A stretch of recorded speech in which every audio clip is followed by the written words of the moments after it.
Berarti kan masuk sesuatu lewat mulut melalui tenggorokan kan batal. Nelan ludah batal atau tidak?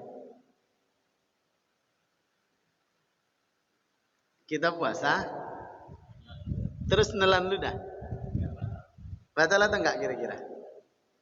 Tidak, karena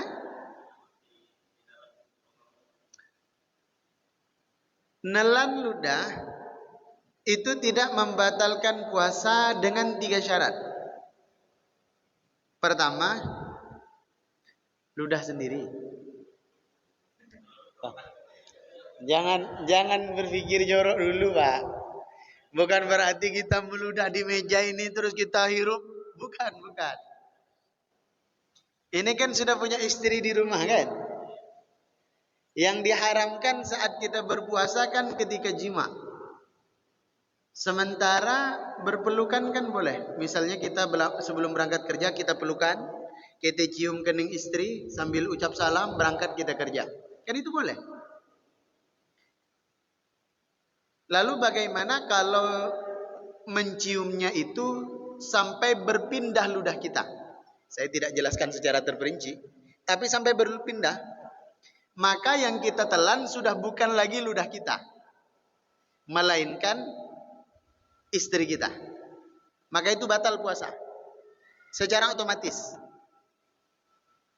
Atau syarat yang kedua, ludah ini tidak membatalkan puasa kalau kita telan selagi masih di mulut. Kalau sudah keluar mulut dan kita telan, itu batal puasa.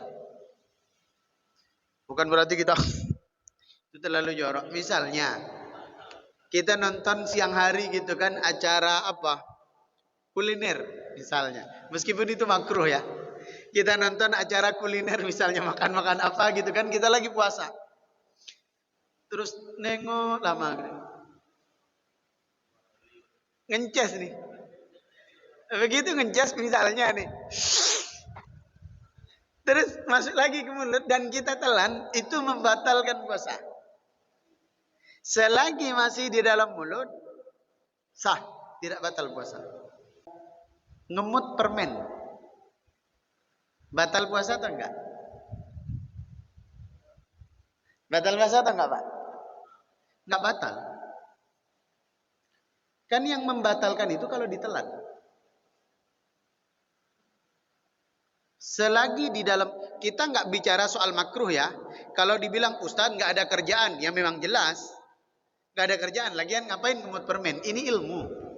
Bahwa selagi di dalam mulut dan tidak telan masuk ke dalam tenggorokan, itu enggak batal puasa. Tapi kalau bicara soal makruh, pasti makruh. Lagian ngapain? Termasuk diantaranya istri, misalnya baru nikah ini, saya mau gojlokin Nirul nggak datang pula.